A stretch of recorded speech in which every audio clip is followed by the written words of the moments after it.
10ویں جماعت کے طلباء و طالبات، اردو سفر میں آپ سب کا استقبال ہے۔ آداب، کھول لیجیے اردو کی نئی کتاب۔ ہم حصہ نظم پڑھ رہے ہیں آج کل، اور ہم کون سی غزل پر آ گئے ہیں؟ تیسری غزل پر آ گئے ہیں۔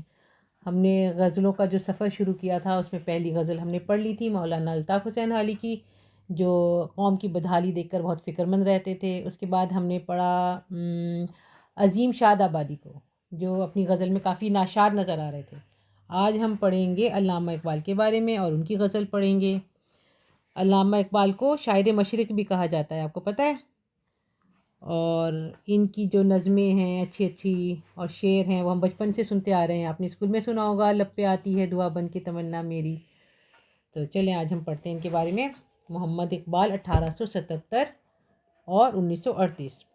9 نومبر 1877 کو سیالکوٹ میں پیدا ہوئے۔ شمس العلماء مولوی سید میر حسن سے فارسی، عربی اور دیگر مشرقی علوم کی تعلیم حاصل کی۔ سیالکوٹ ہی میں ایک انگریزی اسکول سے امتیاز کے ساتھ انٹرنس کا امتحان پاس کیا۔ ٹھیک ہے، امتیاز کا مطلب ہے اچھے نمبروں کے ساتھ، ڈسٹنکشن کے ساتھ۔ اسکاٹ مشن اسکول سے ایف اے کیا۔ لاہور میں اعلیٰ تعلیم حاصل کی اور بی اے اور ایم اے کے امتحانات میں بھی نمایاں کامیابی حاصل کی۔ شاعری کی طرف بچپن سے مائل تھے۔ مائل کا مطلب دلچسپی تھی۔ ابتدائی تعلیم کے زمانے ہی میں شعر کہتے تھے۔ اس وقت ہندوستان میں داغ کی شاعری کا ڈنکا بج رہا تھا، مطلب شہرت ہو رہی تھی۔ اقبال نے خط و کتابت کے ذریعے ان سے اصلاح لی، مطلب کریکشن کرائی۔ چند ہی دنوں میں انہوں نے فارغ الاصلاح کر دیا۔ فارغ الاصلاح مطلب انہوں نے یہ سمجھ لیا کہ اب آپ ایکسپرٹ ہو گئے ہیں اور اب آپ کو اصلاح کی ضرورت نہیں ہے۔ داغ کی اصلاح نے اقبال کے کلام میں روانی اور زبان میں صفائی پیدا کی۔ لاہور ہی میں اعلیٰ تعلیم کے دوران پروفیسر آرنلڈ نے علم فلسفہ کی تعلیم حاصل کی۔ پروفیسر آرنلڈ سے علم فلسفہ کی تعلیم حاصل کی۔ جب پروفیسر آرنلڈ انگلینڈ چلے گئے تو انہی کے اصرار پر اقبال نے 1905 میں یورپ کا سفر کیا۔ اصرار کا مطلب ہے ان کی تاکید پر، ان کے بار بار کہنے پر۔ وہاں فلسفے میں مہارت حاصل کی اور فارسی ادب کا مطالعہ بھی جاری رکھا۔ اس کے بعد جرمنی چلے گئے، جہاں میونخ یونیورسٹی سے ایرانی فلسفے پر ڈاکٹریٹ کی ڈگری حاصل کی۔ اس کے بعد لندن واپس آ کر بیرسٹری کا امتحان پاس کیا۔ 1908 میں ہندوستان واپس آئے۔ ہندوستان واپس آنے کے بعد وہ سررشتہ تعلیمات سے وابستہ ہو گئے۔ اس کے بعد بیرسٹری شروع کر دی۔ اقبال کی عالمگیر مقبولیت، عالمگیر کا مطلب ہے پوری دنیا میں پھیلی ہوئی مقبولیت، یعنی وہ فیمس ہو گئے تھے، اور علمی مشاغل سے متاثر ہو کر حکومت برطانیہ نے انہیں سر کا خطاب عطا کیا۔ ٹھیک ہے، کیونکہ وہ بہت مشہور ہو رہے تھے اور ان کے اور بھی بہت سارے کام تھے پڑھنے پڑھانے کے، کیونکہ وہ اس سے وابستہ ہو گئے تھے رشتہ تعلیمات سے، تو حکومت برطانیہ نے انہیں کس کا خطاب دیا؟ سر کا خطاب دیا، مطلب ان کو اعتراف کیا ان کی خدمات کا اور انہیں یہ خطاب دیا گیا۔ اور دیکھیں ہمیں یہ بات پتہ چلی کہ انہوں نے کیا کیا تعلیم حاصل کی، کہاں کہاں سے پڑھائی کی، اور شروع سے ہی انہیں شاعری کا شوق تھا۔ تو انہوں نے جو ہے ان سے شاگردی انہوں نے داغ صاحب کی اختیار کی، تو انہوں نے بہت جلدی یہ بات محسوس کر لی تھی کہ آپ اچھے شعر کہتے ہیں، تو انہوں نے تھوڑے دن اصلاح کرنے کے بعد ان کو کہہ دیا کہ اب آپ کر سکتے ہیں، اب آپ اس قابل ہیں۔ تو ان کا جو ہے وہ بہت اچھا جو ہے وہ شروع ہو گیا شاعری کا کام۔ ٹھیک ہے،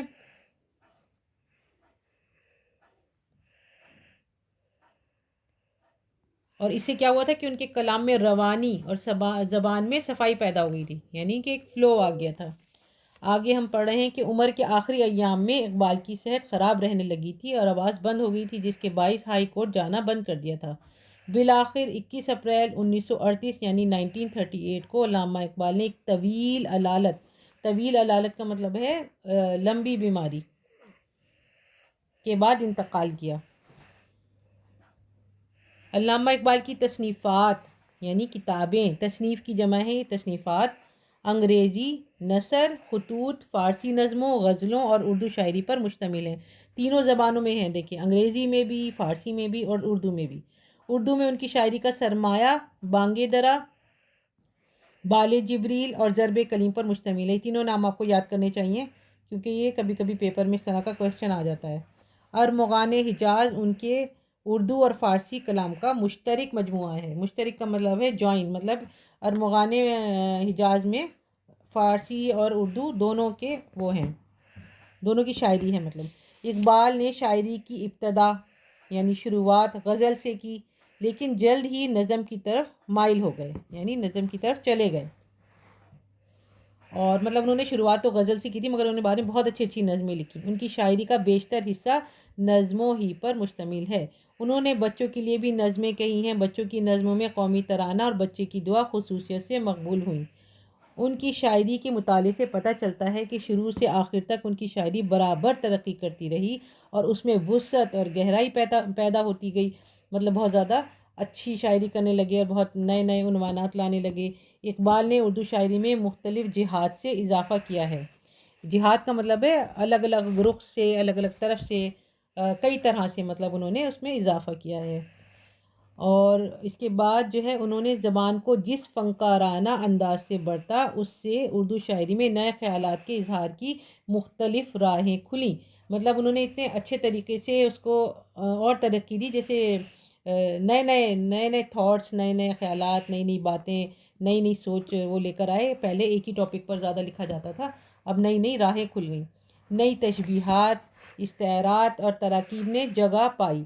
اس طرح اردو زبان میں نئے تخلیقی امکانات پیدا ہوئے۔ منظر نگاری اور محاکات میں اقبال اپنے قلم سے وہی کام لیتے ہیں جو ایک مصور اپنے منہ قلم سے لیتا ہے۔ ٹھیک ہے، تو محاکات کا مطلب ہوتا ہے کسی کے قول اور فعل کو نقل کرنا۔ مطلب انہوں نے اپنے شعر میں بہت ساری ایسی باتیں کہیں، کسی کا قول بتا دیا، کسی کا فعل بتا دیا۔ اور یہ جو بات لکھی ہے نا کہ اقبال اپنے قلم سے وہی کام لیتے ہیں جو ایک مصور اپنے منہ قلم سے لیتا ہے، مطلب جو مصور ہوتا ہے، جو پینٹنگ کر رہا ہوتا ہے، جیسے وہ اپنے قلم کی نوک سے لیتا ہے، مطلب اس کی مدد سے وہ اپنا کام کرتا ہے، اسی طرح وہ اپنی شاعری سے کرتے ہیں۔ کہیں کہیں ثقیل الفاظ بھی استعمال ہوئے ہیں۔ ثقیل کا مطلب ہوتا ہے مشکل، بھاری، لیکن وہ کلام کے ترنم اور جوش بیان کے باعث طبیعت پر گرا نہیں گزرتے۔ مطلب وہ شعر پڑھنے میں ایسا مزہ سا آ رہا ہوتا ہے، جوش آ رہا ہوتا ہے کہ وہ بھاری لفظ بھی بھاری محسوس نہیں ہوتے، گرا نہیں گزرتے طبیعت پر، مطلب ناگوار نہیں گزرتے۔ فارسی اور عربی کے الفاظ کا بے تکلف استعمال ان کی شاعری کا خاص وصف ہے۔ مطلب ان کے شعروں میں جو ہے کہ کوالٹی نظر آتی ہے کہ کبھی وہ فارسی کے لفظ استعمال کرتے ہیں، کبھی عربی کے کرتے ہیں، لیکن وہ اس سے کلام میں زور پیدا کرنے کا کام لیتے ہیں۔ اقبال نے اپنی شاعری کو اپنے خاص پیام اور تعلیمات کا ذریعہ بنایا۔ مطلب انہوں نے کچھ نہ کچھ پیغام دیا ہے۔ جیسے ہم پڑھتے ہیں تو ہمیں لگتا ہے نا کہ کبھی وہ اسٹوڈنٹس کو کچھ کہہ رہے ہیں، کبھی مسلمانوں کو کوئی نصیحت کر رہے ہیں۔ ان کی تمام تر فکر میں حرکت و عمل کا فلسفہ کار فرما ہے۔ مطلب وہ چاہتے ہیں کہ قوم جو ہے وہ بیدار ہو جائے، ایکٹیو ہو جائے، ہر وقت وہ کچھ نہ کچھ ہمیں ایسی نصیحت کرتے نظر آتے ہیں، جس کو انہوں نے فلسفہ خودی کا نام کے نام سے پیش کیا ہے۔ اقبال کو قومی و مذہبی مسائل سے خاص دلچسپی رہی ہے۔ ٹھیک ہے، قوم کے بھی اور مذہب سے ریلیٹڈ جو مسائل ہیں اس سے ان کو خاص دلچسپی رہی ہے۔ مادیت مغربیت سے اجتناب کے خیالات بھی ان کے یہاں کار فرما ہے۔ مطلب ویسٹرن تہذیب جو ہے اس سے بچنے کے لیے بھی انہوں نے کافی بات کہی ہے، شاعری میں انہوں نے اس بات کا اظہار کیا ہے۔ کار فرما کا مطلب ہے کام کرتے نظر آتے ہیں۔ اقبال بلند ہمتی مطلب حوصلہ، خودی یعنی سیلف رسپیکٹ سمجھ لیں، یا اپنے آپ کو اہمیت دینا، خودداری اور سربلندی اور دل و نظر کی وسعت کی تعلیم دیتے ہیں۔ مطلب یہ کہ کسی بھی چیز کا مشاہدہ خالی نظر سے نہ کیا جائے، دل سے بھی کیا جائے، اور اس کو چاہے وہ نیچرل بیوٹی ہو، چاہے وہ لوگوں کے اخلاق ہوں، جو بھی ہے کردار ہے، ان سب کا جو ہے دل سے بھی اس کا مشاہدہ کیا جائے، اور ان اوصاف کو انسانیت کی بقا کے لیے لازمی سمجھتے ہیں۔ اور اوصاف جو ہے جمع ہے وصف یعنی خوبی، تو وہ کہتے ہیں کہ یہ سب چیزیں انسانیت کی باقی رہنے کے لیے ضروری ہیں۔ مطلب اگر یہ سب چیزیں نہیں ہوگی تو انسانیت ختم ہو جائے گی، تو یہ سارے اوصاف جو ہیں ہونے چاہیے۔ چلیں اب ہم آ جاتے ہیں بہت اچھی سی غزل کی طرف، اور جو آپ کو سننے میں بہت مزہ آئے گا۔ پہلا شعر ہے ستاروں سے آگے جہاں اور بھی ہیں ابھی عشق کے امتحاں اور بھی ہیں. ستاروں سے آگے جہاں اور بھی ہیں ابھی عشق کے امتحاں اور بھی ہیں. اس میں شاعر کا خیال یہ ہے کہ یہ جو دنیا جس میں آپ رہ رہے ہیں نا، خالی یہی نہیں ہے، ابھی بہت سارے جہاں آگے آنے والے ہیں جو ہمارے لیے باقی ہیں، اور ہمیں ان امتحانات سے گزرنا ہے. مطلب یہ کہ بس ہمارا لگاتار سفر ہی سفر رہے گا، یہ دنیا کا سفر، پھر آخرت کا سفر، پھر اور اس کے آگے بہت سارے اللہ تعالیٰ نے جو جہاں ہیں جو چھپا رکھے ہیں وہ ہم دیکھیں گے. تہی زندگی سے نہیں یہ فضائیں، تہی کا مطلب ہوتا ہے خالی، یہاں سینکڑوں کارواں اور بھی ہیں. اب دیکھیں کتنے اچھے اچھے انہوں نے قافیہ الفاظ استعمال کیے ہیں. ردیف بھی ہے، اور بھی ہیں، اور بھی ہیں تو ردیف ہے، اور امتحان اور کارواں قافیہ ہے. تو وہ یہ کہہ رہے ہیں کہ یہ جو فضائیں ہیں، مطلب جو آپ کو نظر آ رہا ہے، یہ زندگی چل رہی ہے، یہ پورا نظم ہے، تو یہ خالی نہیں ہے. مطلب اس میں انسان آتا ہے اور چلا جاتا ہے، اور سینکڑوں لوگ آ رہے ہیں، جا رہے ہیں، اور یہ قافلے کی طرح چلتا رہے گا، رواں دواں رہے گا. ٹھیک ہے.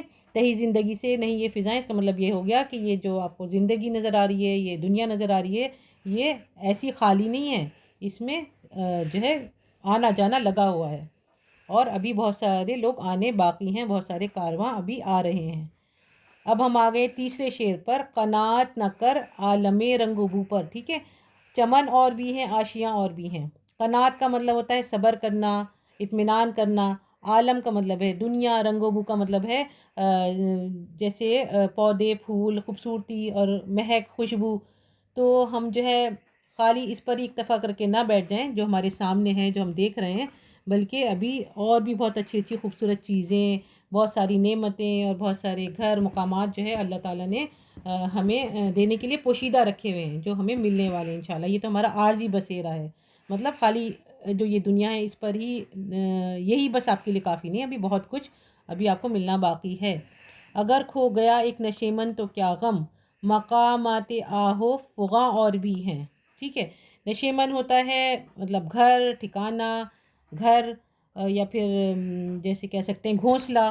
اور مقامات، مقام کی جمع ہے. آہ کا مطلب ہوتا ہے جب دل میں کوئی تکلیف ہوتی ہے تو ہماری زبان سے آہ نکل جاتی ہے. فغاں کا مطلب ہے رونا، غم کا اظہار کرنا. تو اس سارے الفاظ کو ملا کر شاعر کا مطلب یہ ہے کہ اگر آپ کے اوپر کوئی مشکل آ بھی گئی یا آپ کا گھونسلہ اجڑ بھی گیا، تو آپ جو ہے اس غم کو لے کر نہ بیٹھیں، کیونکہ اگر آپ دنیا میں دیکھیں گے تو دنیا میں بہت ساری جگہ ایسی ملیں گی، بہت زیادہ غمزدہ لوگ نظر آئیں گے، اور آپ اپنا غم بھول جائیں گے. مطلب یہ کہ خالی ایک گھر کی فکر مت کریں، باقی سب کی طرف بھی غور کریں. ٹھیک ہے. مقامات آہو فغاں، ان کو دیکھ کر آپ کی آنکھوں میں آنسو آ جائیں گے، پھر آپ اپنا درد بھول جائیں گے. آگے ہے تو شاہی ہے پرواز ہے کام تیرا، تیرے سامنے آشیاں اور بھی ہیں. ایسا لگتا ہے جیسے علامہ اقبال کو شاہین جو پرندہ ہے اس سے بہت زیادہ پیار ہے. ان کے جو ہے شعروں میں اکثر ہم یہ لفظ سنتے ہیں، اور اس سے وہ نا یوتھ کو وہ کرتے ہیں، موٹیویٹ کرتے ہیں کہ تم شاہین ہو، اور تمہیں کام جو ہے پرواز کرنا ہے، تمہیں اڑتے جانا ہے، بہت بلندی پر جانا ہے، کیونکہ شاہین جو ہے وہ ایسے نہیں نیچے نظر آتا، وہ بہت اوپر اڑتا ہے پرندہ. تو جیسے ان کا ایک وہ شعر ہے جو میں آپ کو بتاتی ہوں کیا ہے وہ، نہیں تیرا نشیمن قصر سلطانی کے گنبد پر، نہیں تیرا نشیمن قصر سلطانی کے گنبد پر، تو شاہی ہے بسیرا کر پہاڑوں کی چٹانوں پر. تو اس میں بھی انہوں نے شاہین کا لفظ استعمال کیا تھا. تو یہ جو شعر ہے اس میں شاعر یہ کہہ رہے ہیں کہ تم ایک شاہین پرندے کی طرح ہو، تمہیں رکنا نہیں ہے، تمہیں ہر وقت اپنی پرواز پہ نظر رکھنی ہے، اور اڑتے جانا ہے، اور اوپر جانا ہے، اور بلندی کی جگہ پر جانا ہے، کیونکہ ابھی بہت ساری منزلیں طے کرنی ہیں. سامنے آشیاں اور بھی ہیں کا مطلب ہے ابھی بہت ساری منزلیں طے کرنے کے لیے رہ گئی ہیں. اگلا شعر، اسی روز و شب میں الجھ کر نہ رہ جا کہ تیرے زمان و مکاں اور بھی ہیں. اس میں جو ہے شاعر کہہ رہے ہیں کہ خالی یہ نہیں کہ بس دن نکلا اور صبح شام ہو گئی اور تھوڑے بہت ہم نے کام کر لیے، تھوڑی سی اپنی ضروریات زندگی پورا کر کے بس دن گزار دیا اور اسی میں ہم الجھ کر رہ گئے. ہمیں ہر اپنا دن جو ہے، اپنا اگلا دن جو ہے وہ پچھلے دن سے بہت بہتر اور بہت افضل اور بیٹر بنانے کی کوشش کرنی ہے، اور زیادہ اچھے زمانے آنے والے ہیں. اور اس کے ساتھ ساتھ یہ بھی ہے کہ اس کے ساتھ دنیا کے بعد آخرت، اور آخرت کے بعد جنت، یہ والے جو ہیں زمان و مکان بھی ابھی آنے والے ہیں. ٹھیک ہے. اس کی بھی ہمیں فکر ہونی چاہیے. اس سے ہمیں پتہ چل رہا ہے نا کہ ان کو مذہبی جو ہے اس سے بھی بہت زیادہ دلچسپی ہے، اور وہ لوگوں کو اس میں تھوڑا تھوڑا نصیحت کرتے ہوئے نظر آتے ہیں. مذہبی مسائل، گئے دن کے تنہا تھا میں انجمن میں، یہاں اب میرے رازداں اور بھی ہیں. ٹھیک ہے. اس میں شاعر کہہ رہے ہیں کہ انجمن کا مطلب ہوتا ہے محفل اور رازداں کا مطلب ہوتا ہے راز جاننے والے. ٹھیک ہے. تو یہ کہہ رہے ہیں کہ اب وہ دن چلے گئے جب میں محفل میں تنہا رہتا تھا، مطلب بھری محفل میں میں بالکل اکیلا تھا، تنہا تھا. گئے دن یعنی وہ دن چلے گئے، وہ پرانی بات ہو گئی.